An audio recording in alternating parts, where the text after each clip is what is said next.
son todos esos nacidos a partir del 2025, es el 1 de enero, y se estima que esto va a ser hasta 2039. Una generación que se especula va a estar envuelta en la inteligencia artificial como nosotros la conocemos, quizás con algunas dudas, con algunos temores, pues ellos la van a vivir ya un poco de mayores y también en su etapa más prematura de una manera que es completamente inmersiva, donde todo su alrededor, cada uno de los juguetes, televisores, cualquier artefacto, incluso sus padres están influenciados por la inteligencia artificial. Bueno, de hecho, la tercera y cuarta revolución industrial trajeron cambios demasiado trascendentales en periodos de tiempo muy cortos. Estamos hablando de que del año 60 al año 70, una década entera, los cambios no eran demasiado trascendentales. Sí habían avances tecnológicos en la medicina, en general en la sociedad. Sin embargo, del 2015 al 2016, ya los cambios eran mucho más abruptos, incluso de 5 años, mucho menos de una década entera. Entonces, claro, esto hace que las nuevas generaciones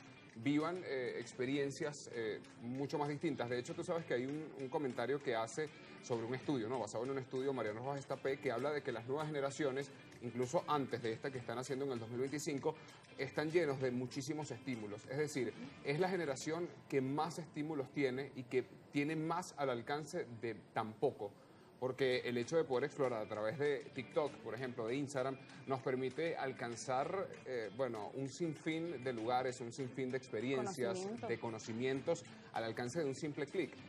A diferencia de, por ejemplo, nuestros padres o nuestros abuelos, que, por ejemplo, para hacer una investigación, para llegar a un conocimiento, el trabajo tenía que ser mucho más complejo. Esto tiene que marcar definitivamente una diferencia en cómo se comunican, cómo entienden la vida y cómo incluso, me parece interesante, van sanando esas heridas, ¿no?, que otras generaciones habían cargado. Yo creo que la generación que viene antes de la beta, que es la alfa, incluso tu generación, que es la generación Z. Porque yo no, señores. Yo tengo mi edad. A pesar de yo que estoy parezca. modo millennial, sí, ya yo tengo 43. Pero escucha, me parece interesante.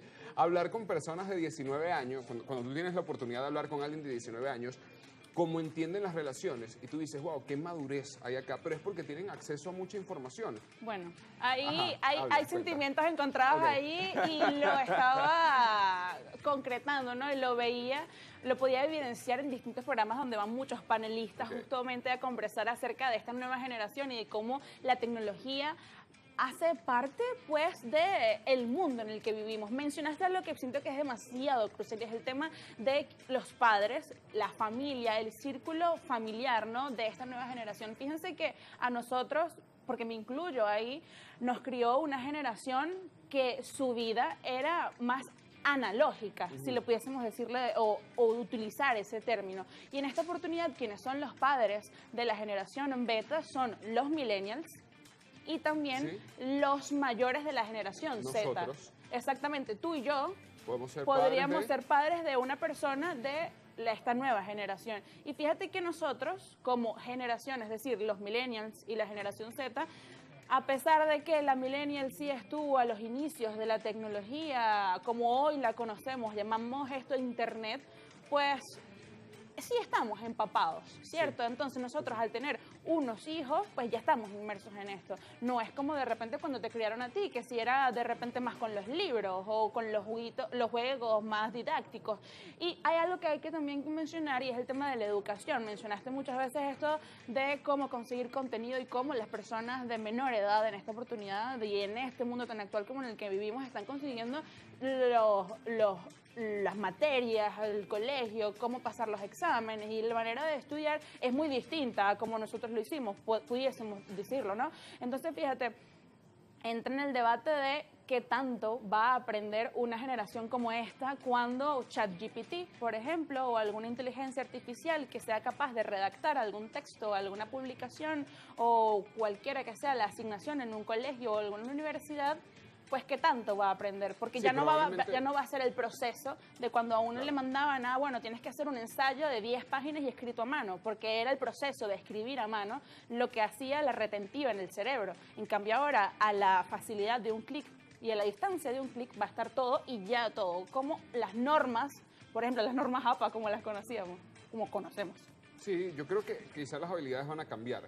Total. Se reduce un poco el análisis. Cuando en dices ellos. eso de las habilidades es interesante también, porque fíjate, muchas veces vemos también que uno tiene un bebé chiquito y dice, mira lo que fácil, como ya sabe utilizar la tablet mejor que uno. Claro, pero ponle una computadora con un mouse.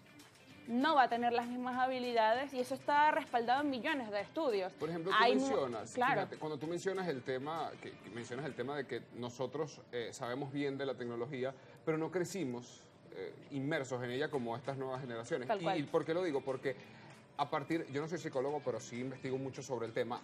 Hasta los 7 años, tú estás formando todo tu sistema de creencias que se quedan instalados en tu subconsciente, son los programas subconscientes.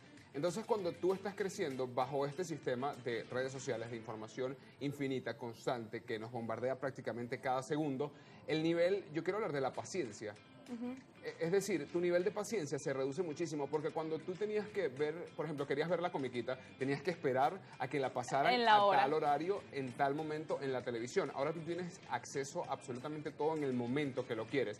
Y eso quizá puede generar en ellos como esta frustración de que lo necesito en este momento, lo quiero ya, pero como no lo tengo, me frustro. Y Sí, eso está mucha. ocurriendo muchísimo. Y son Sí. estudios en los que se están siendo parte de las nuevas generaciones Sí, y cuál muchas es la veces, influencia que tienen sí, las muchas redes. veces ya las personas emiten estos comentarios de la generación millennial, de la generación Z, de la inmediatez con la que deseamos tanto las cosas. Imagínense cómo podrá ser cuando lo vemos plasmado en una nueva generación que es la beta que ocurre a partir de este 2025.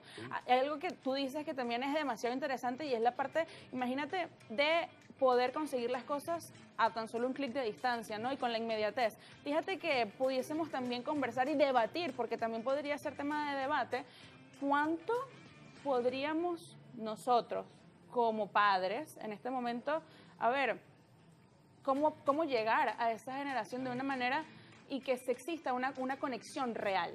Porque cuando podemos estar hablando o interactuando con una inteligencia artificial que ya hemos visto que puede lucir y parecer tal cual como un humano, ¿cómo va a ser el sistema de interacciones en esta generación? Lo más seguro es que estén tan acostumbrados a utilizar este tipo de herramientas y funciones en Internet y las conexiones humanas, las conexiones persona a persona, puede que se pierdan, a menos que se cree una conciencia, como una conciencia colectiva de rescatar esos valores anteriores, pudiese ser. Bueno, puede ser esa ¿Hay alguno? tu Ajá. consignia, Mi tu consignia. bandera de cara La generación a un beta. certamen de belleza donde Oh, podrías sí. participar. Ay, gracias. Llevas ese mensaje. Mira, me parece muy interesante, me parece un tema de debate importante y esto lo mencionamos porque iniciando, como tú lo dices al inicio del 2025, también se crean nuevas generaciones. Por cierto, el primer niño nacido en Venezuela, ¿Te sabes el nombre? no me sé el nombre, pero no es un nombre compuesto, es un nombre como ¿Sí? Andrés. ¿En serio? ¿Sí? No está compuesto por el nombre de Por ejemplo, si papá, tío, primo. Papá, tío, primo, abuelo, tal. Bueno, si nosotros tuviésemos un hijo, acá están preguntando las productoras que bueno. tú sabes que siempre son bastante fastidiositas con esos temas. Miren, señores, si mezclamos los nombres Alejandro y Teresa, podría salir un Tejandro. No, ¿qué es Wow. eso? Tejandro. Wow, O el nivel de- Alereza. O bueno, a mí eso no me gusta mucho. Yo soy muy partidaria de poner nombres comunes. A mí me gustan ¿Tienes los un nombre nombres visto para por si acaso llegas a tener un niño que va a ser parte de la generación beta? Bueno, tengo nombres. Para varón no tengo, pero si es de niña me gusta mucho Amelia, que Ok, es el nombre Amelia. de mi tía que falleció, en paz descanse, mi tía Carlesa. Amelia. pues, Carlesa. No, ese nombre se lo voy a poner, pero Carlesa. Amelia me gusta mucho. ¿Tú tienes nombres que te gusten, Ale? no lo he pensado bien. Ok, es válido. Ya les comento luego a Es través válido, de un es post válido.